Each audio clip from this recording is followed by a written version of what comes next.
local news authority. Local, in-depth, community. You're watching KFDX 3 News at 10.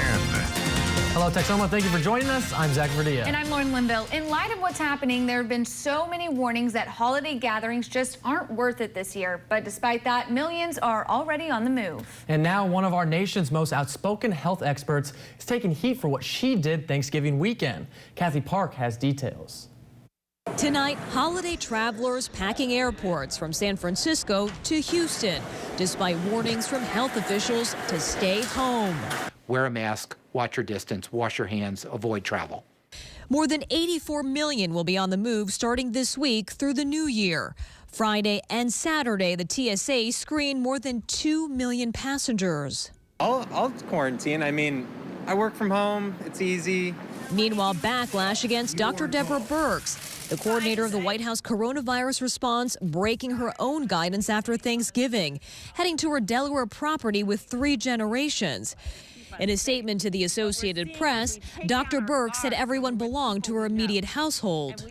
Her trip underscores the challenges that many families are facing during a pandemic as they weigh the risk before travel. I just have to remember to be safe and be conscious of myself and also other people around me. Across the country, pre-holiday testing is in high demand. In New York, it meant waiting outside in frigid temperatures. Out west, cars wrapped around Dodger Stadium, creating its own LA traffic jam.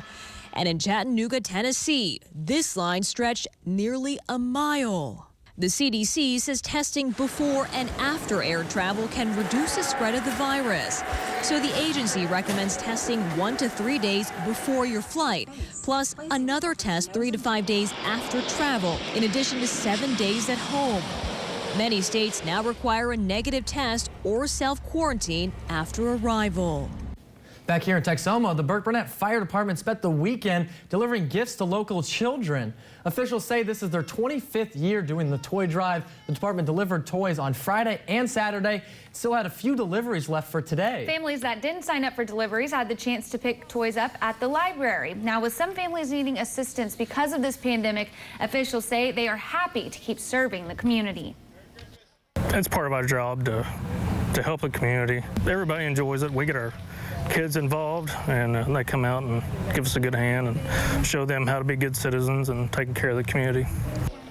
The fire department received donations from numerous Texoma organizations like Kiowa Casino and the Burke-Burnett Rotary Club. Officials say around 300 children and 100 families total were helped this year. And here's what else is happening in Texoma. Wichita Falls police continue their investigation after a check welfare call leads to investigating a child's death. Sergeant Charlie Eiper says police responded to a call to check on a 2-year-old girl around 9:15 this morning in the 1600 block of Longview Street. The incident eventually became a death investigation. Detectives were on the scene and the investigation is ongoing. 2 Electra residents were killed in an accident north of Burnett Ranch Road involving an 18-wheeler last night. DPS Trooper Dan Busine says 88-year-old Gabriel Sesteta and 83-year-old Patsy Staley Davis died when their pickup truck was struck by the semi. According to officials, the pickup was traveling north on 287 and stopped on the shoulder after a piece of furniture fell out of the truck. It then made a left turn in front of the semi, which was also traveling north on 287. The semi from New York was unable to make an evasive maneuver and hit the pickup's driver's side. The semi driver was not injured. The end of 2020 nears, and the city of Wichita Falls has multiple projects on the horizon for 2021. One project currently out for bids is the construction of a trail from Lake Wichita Park to Larry's Marine Center. Bids are due by Tuesday the 22nd. Then city engineer Blaine Boswell hopes they can bring it to City Council for approval in January or February, then begin construction a month after the green light. Boswell says the almost half-mile addition will continue to improve the area. Well, we hope that people enjoy it. You know, these are tax dollars that are getting used, and we want the people to enjoy it. You know, we understand it's a quality of life project. These federal grants are being used so they will work in concurrence with TxDOT when awarding a lowest bidder. Boswell adds there's about a year's worth of work after that in early 2021, weather pending, of course, when the new trail will be fully open to the public. Now that's what's happening in Texoma. For more on these stories, head over to texomashomepage.com. Before the day is over, here's what else you should know. After weeks of haggling, Democrats and Republicans have finally agreed to a $900 billion COVID-19 aid package to help millions of Americans struggling through the pandemic. Both the House and Senate are expected to get the bill passed within the next 24 hours and then sent to President Donald Trump. Jennifer Johnson has this story.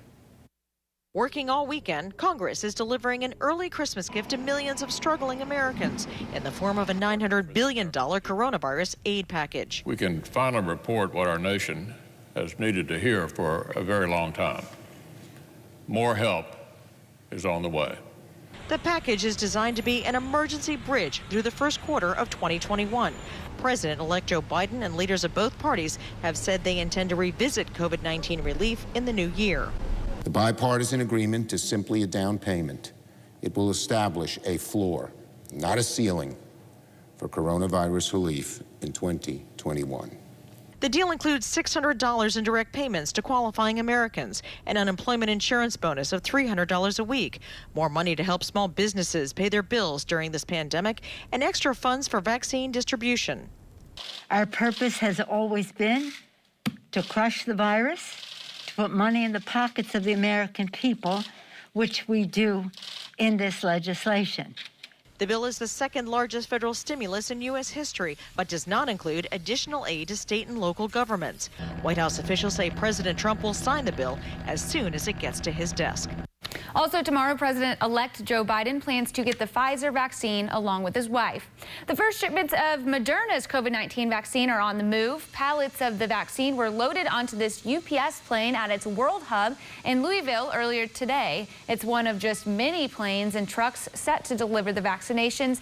The first Moderna vaccines are expected to be given out starting tomorrow. The FDA just gave the vaccine emergency use authorization Friday, a week after the go-ahead to Pfizer's. A drone captures a man rescue a woman who got caught in the waves of California's Pacifica Beach last week. UC Berkeley professor Josh Hugg was already at the beach to capture the high surf, and that's when he discovered a woman lying face down in the sand with waves pinning her down. He tossed aside his drone controller and raced to help, but the drone was still rolling and caught video of him struggling to keep the woman out of the waves, her dog by their side. He couldn't lift her himself, but two others eventually came to help, including first responders. Hugg, now a hero, describes the incident as intense. And as I was trying to help her up, she just couldn't move. She was incapacitated in some way. At that point, it became extremely clear that this was a life or death situation. Scary. Yeah, definitely. Meteorologist Michael Bowling joins us remotely with your work week forecast next. And will your team be in the college football playoffs? Find out later in sports after the selection committee makes its picks. Stick around. You're watching KFDX 3 News at 10 with Lauren Linville, Zach Verdia, weather with Michael Bowling, and sports with MJ Baird. Closed captioning on KFDX is sponsored by Senior Care Health and Rehabilitation. Weather on KFDX is brought to you by State Farm agent Cheryl Botkin, your home, auto, health, and life insurance experts. Now, from KFDX 3, Texoma's Weather Authority with Michael Bowling. Well, everyone, I'm currently at home doing the weather from home, of course. It is 2020, and I thought, might as well close this one out. I've been in quarantine for a week now, so I thought, let's go a little facial hair, just change it up. I mean, honestly, would it really be me doing the weather if I kept everything just normal? No, it wouldn't. So let's go ahead and talk about this forecast, though, as we go forward. Weather headlines to start out. It will be warmer to start out this week. Temperatures getting back up into the 60s. I mean, we're in the 60s today, but close to 70 degrees across portions of the area tomorrow.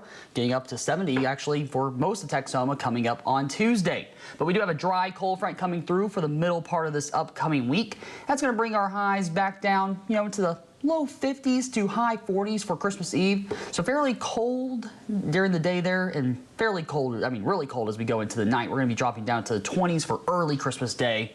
But as we get into the afternoon on Christmas, warmer temperatures come right back around, high 50s to low 60s with mostly sunny skies, a pretty nice Christmas Day forecast. Now as we look at the currents on the tower cam, I did not check the tower cam in the background there, so I'm sorry, it is not right now working on the web. But anyways, the current temperature, we do have that, 43 degrees for the current temperature, a south-southwest wind averaging 8 miles per hour. That does bring our wind chill back down to 38. Today's high was 61 degrees, so we were 7 degrees above our average of 54, the overnight low 31, so we were just 1 degree above our average of 30 degrees. Now as we look ahead to tomorrow morning, temperatures in the 30s across all of Texoma. You see 37 there for Throckmorton, 32 for Graham. Looking farther north, you get 34 in Wichita Falls, 33 for Vernon and Frederick, 31, so a little bit below freezing for Altus and Lawton. Look at the highs tomorrow afternoon, generally 60s across all of Texoma, mid-60s for the most part. But then as we look a little bit farther to the south, we do get closer to 70 degrees. Throckmorton there at 70 degrees, 69 in Graham, 70 degrees for the high in Jacksboro. Now as we start out this week, we have this area of high pressure well off to the east of us. Now remember, air flows clockwise and away from the center of high pressure, so that continues to bring warmer air up from the south into Texoma. That heats us back up once again. High 60s, low 70s by Tuesday. But then after we warm back up, we're going to be looking ahead to Wednesday. Wednesday, we have a cold front that moves through, aided by a different area of high pressure, continuing to bring down that cooler air now down from the north as the air continues to go clockwise around that area of high pressure. Fairly cold on Wednesday, especially as the front moves through. Really Wednesday night, that is. Windy too. Wind chills down to the 20s Wednesday night to Thursday morning. Definitely a good bet. We could even see wind chills drop down to the teens depending on how strong these winds are, with lows back down to the low 30s to high 20s. Now, as we look at the highs going forward, 65 for the high Monday afternoon, 69 for Tuesday. Then I have the high at 60 for Wednesday, a little bit of a toss up there depending on when the front comes through. But generally speaking, as the front comes through, cooler on Christmas Eve. Warmer, though, coming up for Christmas Day as we go into the weekend. Highs around 62 degrees. And I didn't mean to put this in the graphic here in the forecast, but I might as well just show you it. More likely than a white Christmas this year. Not very likely, as you can see. I have more likely that the Cowboys win a Super Bowl. You never know, the Redskins could lose 2 games here. I mean, I don't know how they're going to lose to the Panthers, but they might somehow do it. It is 2020. We've seen a lot of crazy things happen this year. But then there's the chance I could retire this year at age 26. The sky falls. The Office could actually stay on Netflix, which is supposed to go to Peacock at January 1st. And then we do have the possibility that Jon Snow somehow learns something, because Jon Snow knows nothing, it is known. And then Chick-fil-A could open on Sunday. I do not think any of those are very likely, meaning a white Christmas, not going to happen this year in Texoma. Look at satellite radar going forward. We have nice clear to mostly clear skies. That continues overnight tonight. Really not even looking for many clouds in the sky. Could there be a cloud here or there? I mean, that's about as interesting as it gets for the next 48 hours. We're just not expecting much activity here in Texoma for the next 48 hours. So overnight tonight, 34 degrees, clear and cold. A southwest wind there at 4 to 8 miles per hour.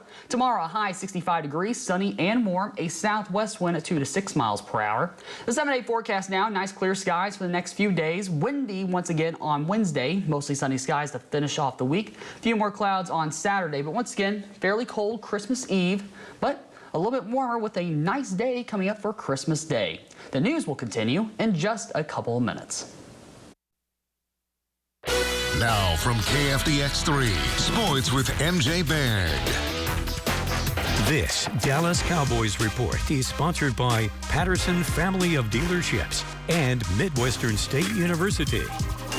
Well, tonight it's a golf clap for the Dallas Cowboys because for the first time this season, they strung together back-to-back wins. Last week on the road over the Bengals, this afternoon at home against the 49ers. Let's check out how the boys got it done, and they did it without Ezekiel Elliott, who missed today's game with a calf injury. Nick Mullins gets the start at quarterback for the Niners. First quarter, Cowboys up 7-0. Nick Mullins hit by DeMarcus Lawrence, and Aldon Smith recovers the fumble. Cowboys take over deep in 49ers territory, similar, if not the same, as how last week started for Dallas. Ensuing drive, Andy Dalton to Michael Gallup for 3 yards in the score. Cowboys leading 14-0.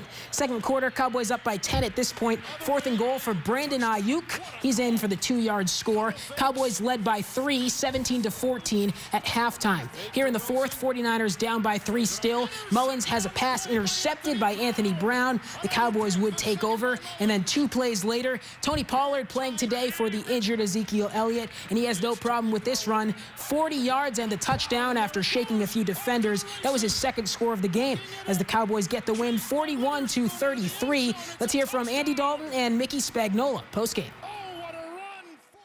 Doing everything we can to find ways to win. You know, I think today was a complete game by everybody, all phases of the game, and you know, it felt good to stack another win together. You know, the first time this year to have 2 wins back to back. Well, Merry Christmas. The Cowboys keep hope alive. The combination of beating San Francisco 41-33 and Washington losing to Seattle 20-15 means the Cowboys are still mathematically alive in that NFC East title race. The Cowboys 5-9 and Washington now 6-8. That's 1 game back with 2 to go. And yeah, I know the Cowboys scored a season high 41 points. Look, this defense gave up 450 yards total offense. For the 8th time, they gave up at least 30 points in the game. But that same defense had 5 takeaways that the Cowboys turned into 24 of their 41 points. And that defense was the reason why the Cowboys were able to win this game and stay in the NFC East race with 2 games to go. For the Silver Star Nation, I'm Mickey Spagnola here at AT&T Stadium. Well, here's how the NFC looks after this week. The NFC East, that is. Dallas, the only divisional team to win this week, so they move up in the standings. Washington lost to the Seahawks. New York lost to the Browns. And Philadelphia lost to the Cardinals. This sets up a big divisional game next Sunday. Cowboys hosting the Eagles. It's America's Game of the Week on Texoma's Fox, a 3:25 kickoff at AT&T Stadium. Well, in the college football world, today the playoff selection committee released its final rankings of the year, effectively deciding who will play in the college football playoff. Let's have a look. Alabama comes in at the number 1 seed, undefeated this year, 11-0. They were the SEC champion. Clemson coming in at number 2, 1 loss, 10-1. They only lost to Notre Dame, and they were the ACC champion. Down here in the bottom right, we have the Ohio State Buckeyes, only 6-0. They only played 6 games this year due to COVID cancellations. The Buckeyes were the Big Ten champion. Notre Dame squeaks in at number 4, 1-loss team as well. Their only loss to Clemson in the ACC title game. Texas A&M on the outside looking in at number 5. Now, for the record, that Alabama-Notre Dame game is the Rose Bowl this year, but it won't be played in Pasadena. COVID-19 regulations in Southern California would not allow fans at the game, so officials decided to move the game to AT&T Stadium in Arlington. It will be played New Year's Day, which is a Friday, at 3 o'clock. Well, it's time for a quick break. Top 10 plays are next. This week, a twist on our normal routine. Stick around.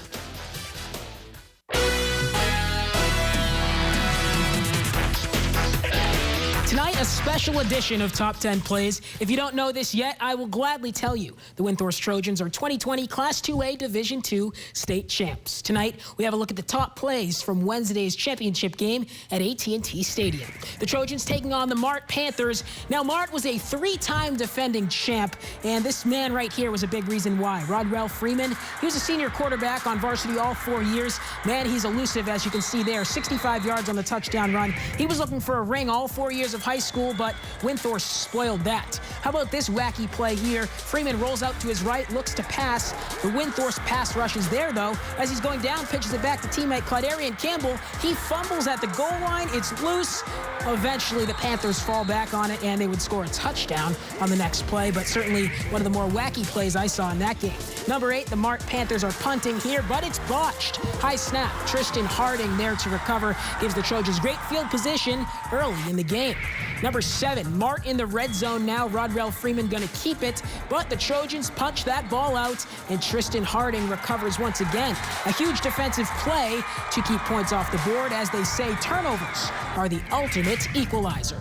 Number 6, it may not seem like a big play. It's a 7-yard run from Ethan Belcher, and, well, It's something he's done all season long, but on this run, Ethan surpassed the mark of 2,000 rushing yards in a single season, the only Trojan to ever do so. Congratulations to Ethan Belcher. Number 5, Kyle Wolf back to receive a marked kick. Starts off a big second quarter possession with the game tied at 7, and this gave the Trojans a short field on this 42-yard return. Number 4, later on this drive, Cy Belcher buys time in the pocket, looks end zone. Kyle Wolf goes up and gets it. We have another angle for you here. Check it out as Wolf is bigger, faster, stronger, comes down with that one, putting Windthorst up 14-7 late in the first half. Play number 3 goes to number 3 in blue, Cy Belcher on the QB keeper, I should say. His second effort gets him across. This ended up being the game-winning touchdown after Windthorst drove down the field. So how did they get there? Well, buckle in, I'll tell you. With the season on the line, they had to go 75 yards. This was a 4th and 6 from their own end. Wolf across the middle and extends the game and their title hopes. He converted 2 4th down and longs on this final drive. And so our top play after the Cy Belcher touchdown, 21-20 game. All they need is the extra point, but the Trojans miss it. Can you believe it? The game's over. No, it's not, folks. Offsides on the defense. So Chris Tackett says, hey, we're a yard and a half from the end zone. Let's go for 2. Roll the dice, convert, you win. Don't convert, you lose. Direct snap goes to Ethan Belcher. Nonchalantly strolls into the end zone. Windthorst Trojans are state champs for the first time in 17 years and the 3rd time in school history. They were 14-point underdogs. Some say it was like David and Goliath, the Trojans slaying the mighty Panthers.